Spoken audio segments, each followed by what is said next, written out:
యువతకు పెద్దపీట వేయాలన్న ఉద్దేశంతోనే అనేక మంది యువకులకు టీడీపీ అభ్యర్థులుగా స్థానం కల్పించడంతో శుభపరిణామని సూళ్లూరుపేట నియోజకవర్గ టీడీపీ ఇన్ఛార్జ్ సుబ్రహ్మణ్యం అన్నారు. తమ కుటుంబంపై ఎంతో నమ్మకంతో తన కుమార్తెకు సూళ్లూరుపేట నియోజకవర్గ అభ్యర్థిగా కేటాయించడం ఆయన హర్షం వ్యక్తం చేశారు. అందరూ నాయకులను కలుపుకుని గెలిచి తీరుతామని సుబ్రహ్మణ్యం అన్నారు.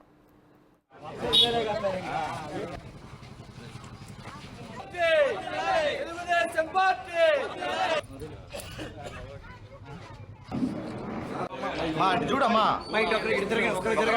ఒకరు దూరం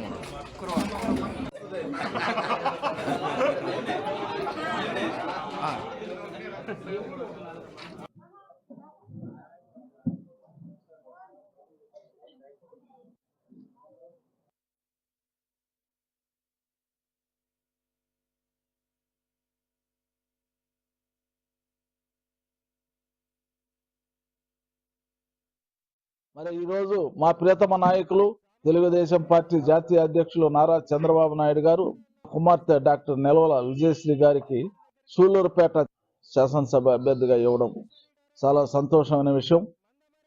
సమిష్టి కృషి వల్లనే ఈరోజు యువకులకు అవకాశం ఇవ్వాలనే ఉద్దేశంతో డాక్టర్ విజయశ్రీకి అవకాశం కల్పించారు.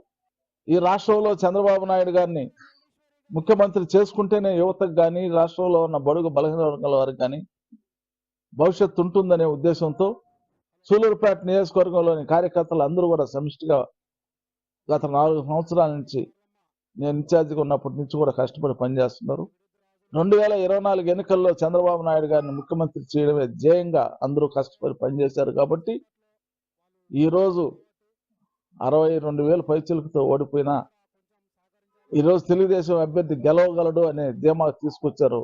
రేపు జరగబో ఎన్నికల్లో కూడా మా సీనియర్ నాయకుల యొక్క ఆధ్వర్యంలో మండల ప్రెసిడెంట్లు అదేవిధంగా పట్టణ అధ్యక్షులు సీనియర్ నాయకుల యొక్క ఆధ్వర్యంలో తెలుగుదేశం పార్టీ అభ్యర్థి డాక్టర్ నెలవల విజయశ్రీ గారు గెలుపొంది చంద్రబాబు నాయుడు గారికి కానుకగా ఇచ్చేదానికి కార్యకర్తలంతా సిద్ధంగా ఉండాలి.